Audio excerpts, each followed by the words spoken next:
Goeienaand, good evening, fellow South Africans and citizens of the world. And you know, I'm going to call this video Poetic Justice, and you'll understand why in a second. But let's start off with what happened in the last couple of days.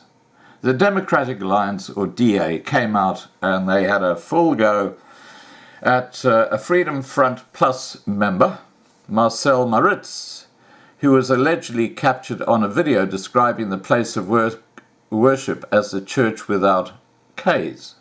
You know, that K word that can get you in so much trouble in South Africa? Well, the DA's Beyers Smith and Jeffrey Chivambo said they would open a criminal charge against Maritz at a local police station on Thursday. Smith said the DA is of the belief that this horrific incident constitutes crimen injuria. It's also appalling that she would place such an indictment on the church. And of course, the rest of the DA climbed in, didn't they? Including a certain YouTube channel. And I'm not going to say which YouTube channel it is. I think people know who I'm talking about.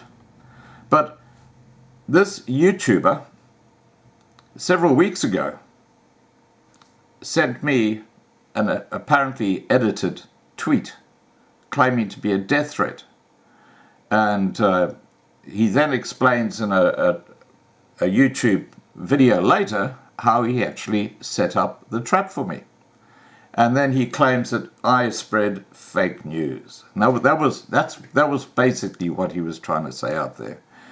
And my subscribers know that I don't spread fake news. But if I make a mistake, if there's information that's not correct, as I've said before, I just take the video down, just like that. So my archive of videos and news is pretty well 100% watertight.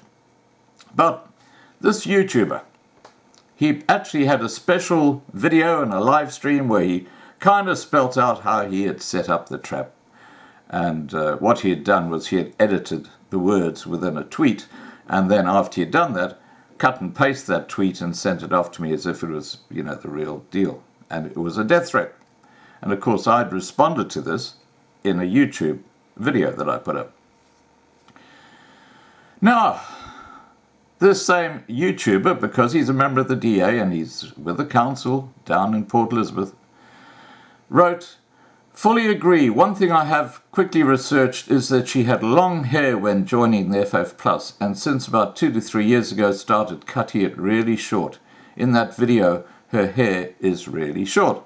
And what he was trying to suggest is that this woman had used the K word after she had joined the Freedom Front Plus. But that's not the case.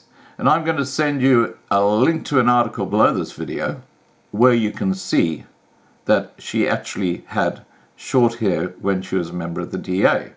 And apparently she was forced to leave the DA several years ago because she had actually been caught using the K word.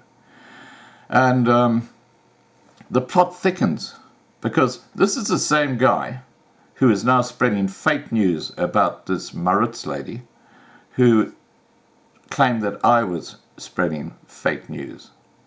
And that's why I call this poetic justice, because the DA have been sitting on this, that they've done nothing about it. Now all of a sudden they've pulled this video out of someone's archives, and now they want to lay a charge against her because she's with the Freedom Front Plus.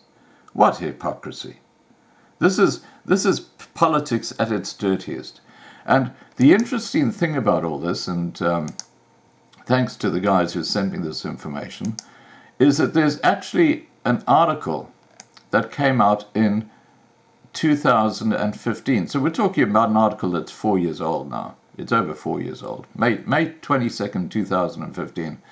And it was in the Bosveld Weekend Review. And I'll just read to you what it says, and I'll put a link to the article down below this video as well.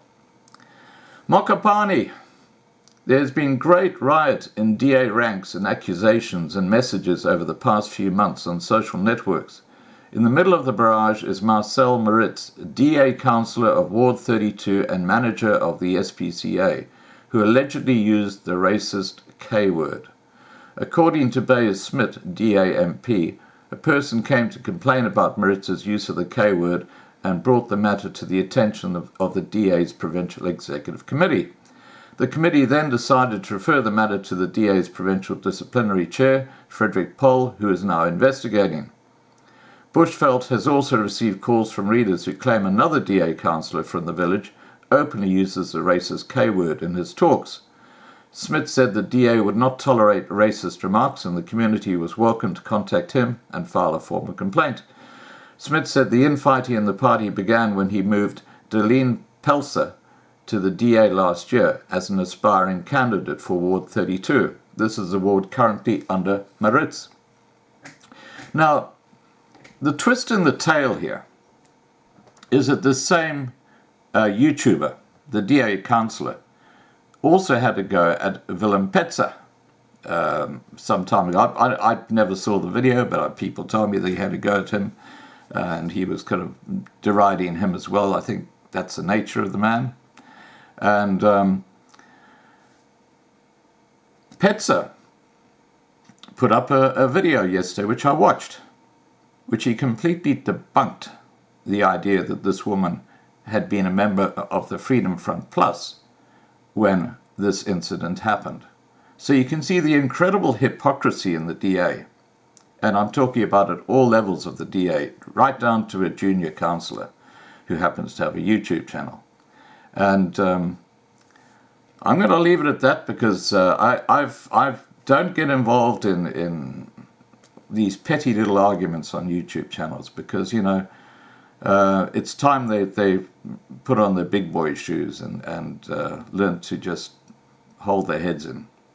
All right, guys, please remember to subscribe to be kept informed. Ring the bell for the update. Please like this video and above all, stay safe.